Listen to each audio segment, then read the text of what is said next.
Vaccine recently became available for children ages 5 to 11, which was a really important moment for me as a mom because my youngest, Annie, is 10. So I was able to bring her here to Government Center to get vaccinated. This disease has been so scary in its randomness. Also, my child has suffered during the pandemic. Her learning was interrupted, her activities were interrupted.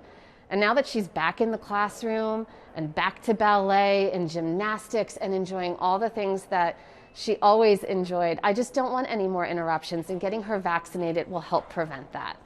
So I would encourage parents to talk to their family doctor, talk to your pediatrician, and as you're considering this for your family, just make sure you're getting information from very good resources.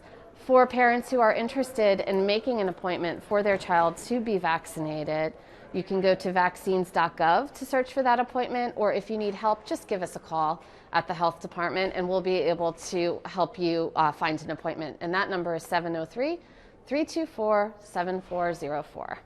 The holiday season is upon us, and you know, it's a big deal in my family. And last year was really weird as we had a socially distanced, masked up lunch with my kids' grandparents. And this year, they're going to be together and hugging, and it's going to be really important and special.